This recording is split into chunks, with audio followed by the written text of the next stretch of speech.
Le monde a célébré lundi 28 juillet la journée contre les hépatites à Kinshasa, capitale de la République démocratique du Congo. Cette journée a connu une tournure bien particulière sous la conduite du ministre de la Santé publique, Hygiène et Prévoyance sociale. Dans un discours fort, Samuel Roger Kamba a souligné l'importance cruciale de cette lutte dans le secteur sanitaire en RDC tout en rappelant que les hépatites virales, souvent silencieuses, constituent un fléau majeur qui touche un bon nombre de Congolais, d'où son appel à un réveil collectif.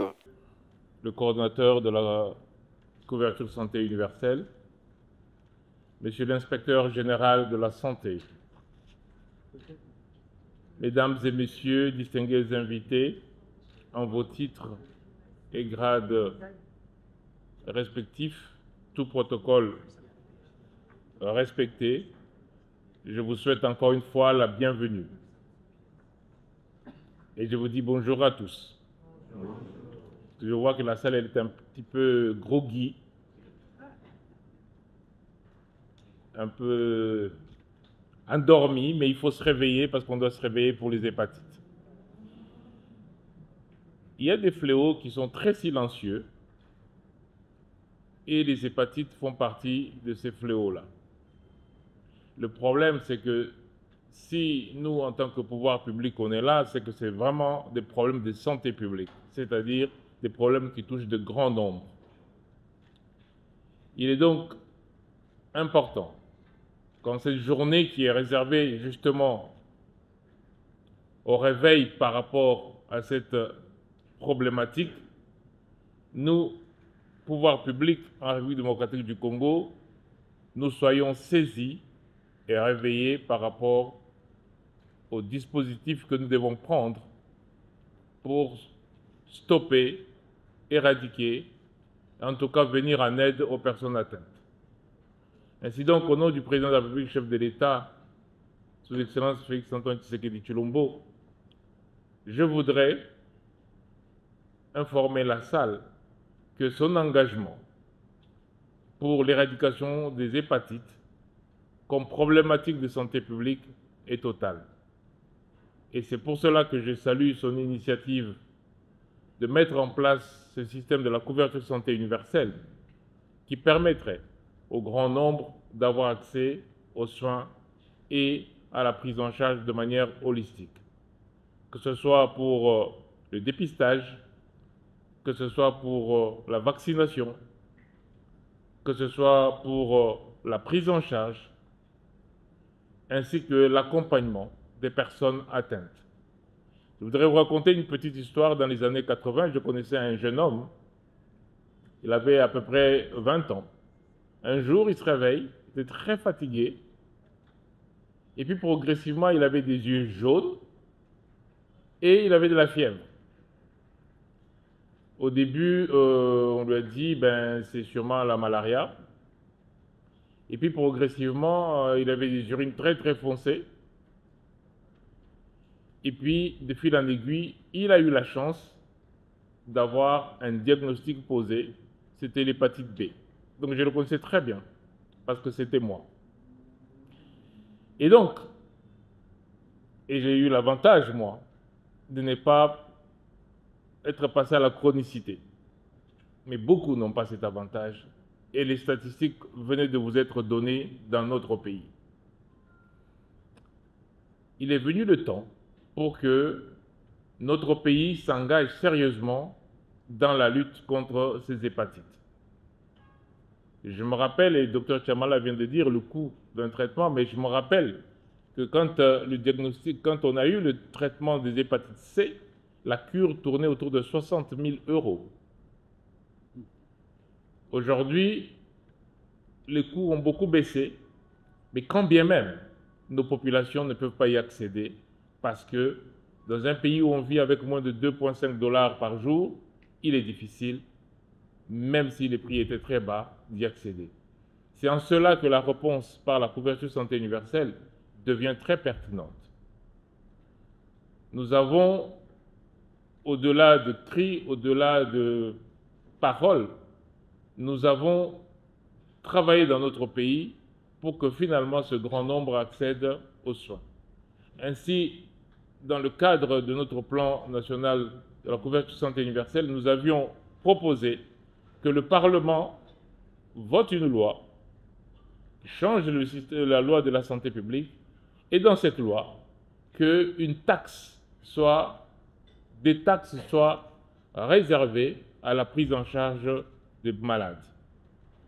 Nous avons donc pu ainsi obtenir qu'une taxe soit prélevée sur tous les produits importés, en dehors bien sûr des produits alimentaires et liés à l'agriculture, pour ne pas augmenter la charge sur les familles, mais que tous les autres produits soient taxés à 2% et que cette somme-là aille vers l'amélioration de l'offre de soins, donc aussi des médicaments et des vaccins.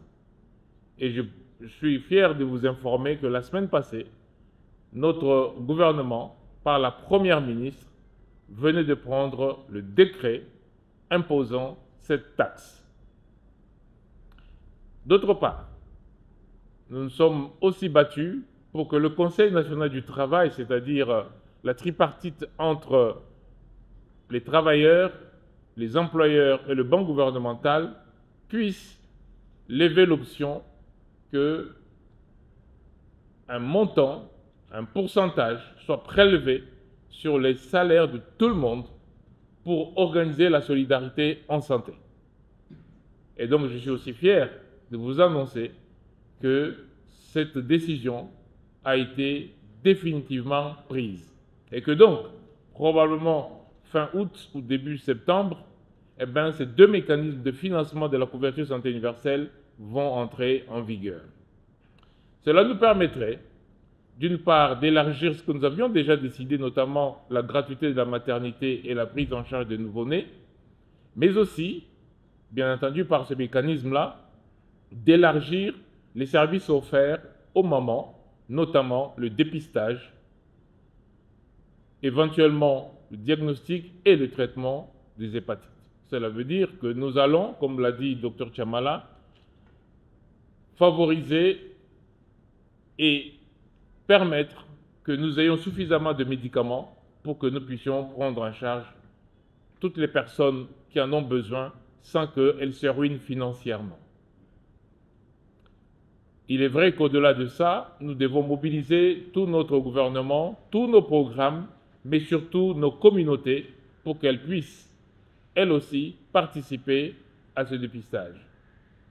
Rappelez-vous de ce jeune homme des années 80 pour lequel on avait pensé que c'était un paludisme.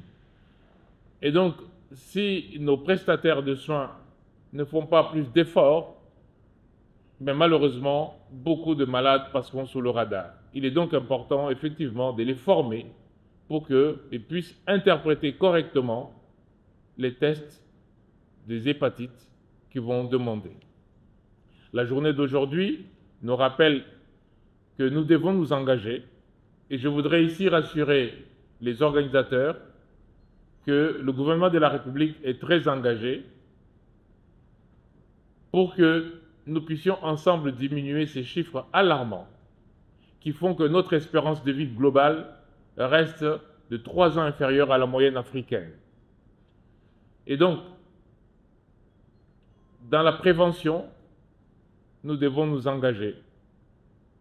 Dans le dépistage, nous devons nous engager. Dans la prise en charge, nous devons nous engager. Dans la formation de notre personnel, nous devons nous engager. Et c'est cela que j'espère qu'à l'issue de ces journées, nous puissions avoir comme résultat. Il est vrai que je devrais remercier particulièrement le Dr Chamala qui est très engagé dans cette lutte contre les hépatites. Je ne vous dis pas le nombre de fois qu'il me harcèle et parfois même je refuse de prendre le téléphone, je me dis aïe aïe aïe, je n'ai pas encore la réponse. Mais j'ai dit à mes équipes qu'il n'était pas question parce que quelques-uns m'ont proposé de décaler cette journée. Je l'ai dit, il n'est pas question. On va se débrouiller, cette journée va avoir lieu, nous devons réussir la journée des hépatites.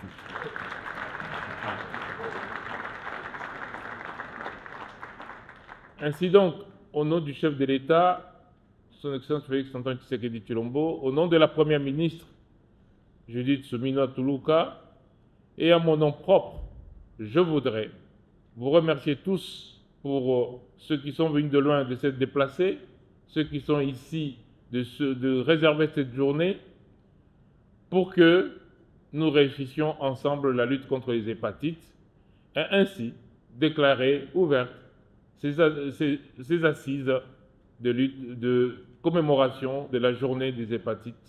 Je vous remercie.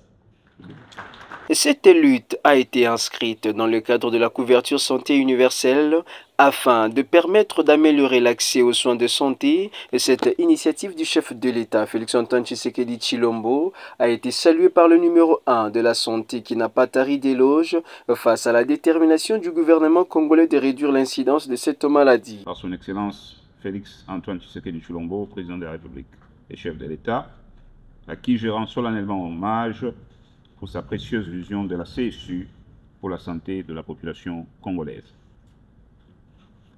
La pertinence de cette journée est explicable, en outre, par le fait de l'extension progressive de la couverture santé universelle dans les provinces de la RDC et de l'effectivité imminente de la couverture des agents publics de l'État, des FARDC, des policiers aussi, tel que l'a vivement recommandé le président de la République.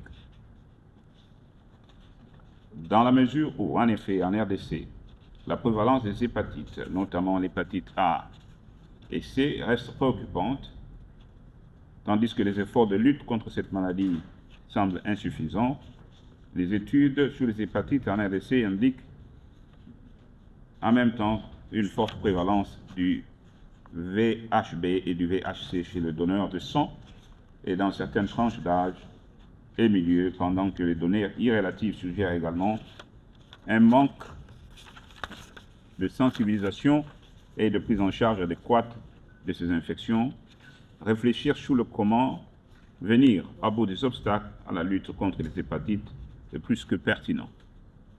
Voilà pourquoi, à l'occasion de cette journée, je vous invite à donner le meilleur de vous-même afin d'identifier les véritables voies et moyens de cette lutte contre ces infections à l'ère de la couverture santé universelle en République démocratique du Congo. Par ailleurs, le mécanisme à identifier pour cette lutte doit inclure la sensibilisation pour la prévention et le dépistage précoce quand on sait que, selon l'OMS, seuls 20% des cas d'hépatite chronique C et 9% des cas d'hépatite B connaissent leur maladie et que seuls 7,5% de cas d'hépatite C et 8% des cas d'hépatite B ont accès au traitement. Je me réjouis également du fait de cette journée, puisque nos réflexions se tiennent ici, presque à la veille de l'implémentation du paquet de base de la CSU au niveau national.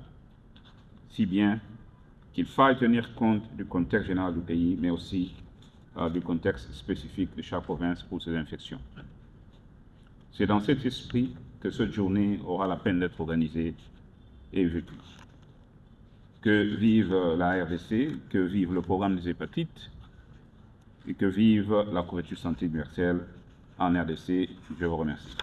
Notons que le docteur Samuel Roger Kamba a martelé sur la nécessité du dépistage et la prise en charge précoce. Il a par la même occasion exprimé sa gratitude à l'endroit des partenaires techniques, les acteurs communautaires pour leur militantisme inlassable dans cette lutte.